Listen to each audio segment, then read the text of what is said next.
महल देखने के लिए पांडवों ने सबको बुलाया था और आप जानते हैं महल देखते देखते वो दुर्योधन पानी में गिर गया। ऐसी कला थी, वहां पानी था पर वो मैदान दिख रहा था। धड़ाम गिरा। द्रौपदी ने मजाक कर दिया, देवर जी अंधे का बेटा भी अंधा है क्या?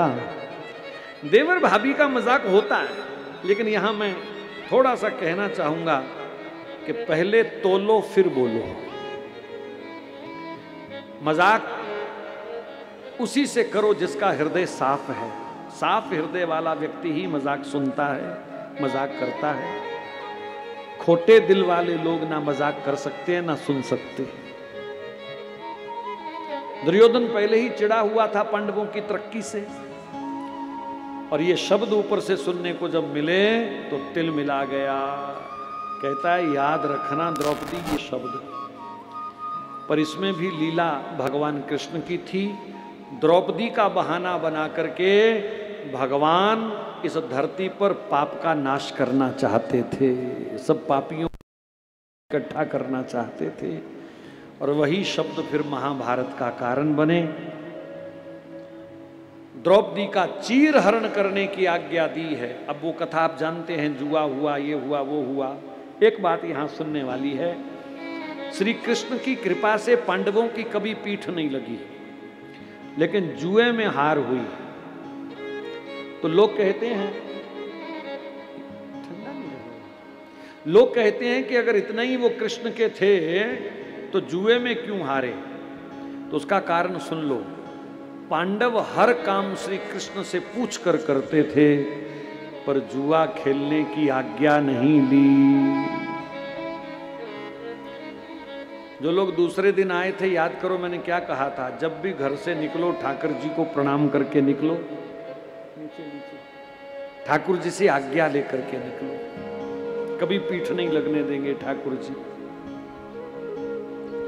तो जुआ खेलने की आज्ञा नहीं ली, श्री कृष्ण से नहीं पूछा कि हम जुआ खेले आए, और उस काम में ऐसा रगड़ा लगा कि सब कुछ हारने के बाद द्रौपदी को भी हार गए। कुछ लोग बड़ा तर्क करते हैं, ये कोई बात हुई जी, पांडवों ने द्रौपदी को दांव पे लगा दिया, ये कोई औरत की इज्जत है क्या? ऐसा कुछ बोलते हैं, जबकि उनको औरतों की इज्जत से कुछ लेना देना नहीं है। उनको तो सनातन ग्रंथों से छेड़छाड़ करनी है। वो स्वयं कितनी इज्जत करते हैं देवियों की, वो हम जानते हैं अच्छी तरह। दारू पीकर के पूरी बोतल जब घर में घुसते हैं तो कितनी इज्जत करते हैं वो अपनी पत्नियों की, माताओं की, बहनों की, वो हम जानते हैं। लेकिन उनको तो कटाक्ष हिंदू धर्म पर करना है ना। द्रौपदी को दांव पे लगा दिया। सुनो ध्यान से, दुर्योधन ने कहा, शकुनी ने कहा तुम द्रौपदी को दांव पे लगाओ, अगर जीत गए तो हारा हुआ सब माल तुम्हारा वापस कर दूंगा, राजपाट। अब युधिष्ठिर भी मंझे हुए थे, समझदार थे। उन्होंने सोचा अगर मैं द्रौपदी को दांव पे लगाऊंगा तो अगर मैं जीता तो जो हारा है मुझे वापस मिल जाएगा, कुछ भी नुकसान नहीं। और अगर मैं द्रौपदी का दांव हार गया, हम तो हारे ही हुए हैं पहले से, और द्रौपदी को भी अगर मैं हार गया तो फिर जहां हम जाएंगे वहीं द्रौपदी जाएगी। बात समझाई आपकी? युधिष्ठिर को पता था कि दुर्योधन द्रौपदी के लिए बदनीयत है, ये नोच खाएगा, इसको जीना हराम कर देगा इसका दुष्ट।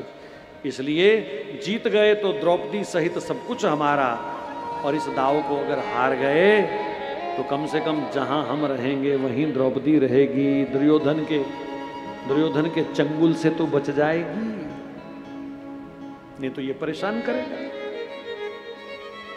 इसलिए उसने द्रौपदी का दाव लगाया, हार गया।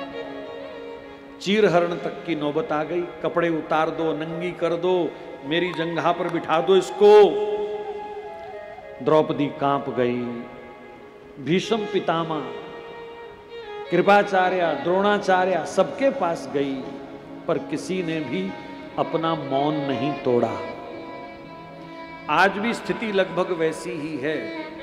हमारे देश पर 3-3, 4-4 साल की बच्चियों पर कुकर्म हो रहा है, उनके शरीर का खिलौना बना करके उनको बर्बाद किया जा रहा है। रोज समाचार आते हैं और भीष्म पितामह की तरह हम सब मौन रहते हैं।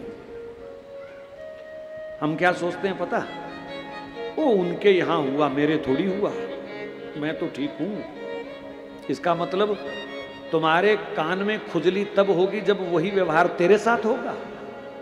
अगर आज तुमने मुंह नहीं खोला, विरोध नहीं किया पाप का, तो कल को वही पाप तुम्हारे साथ भी होगा।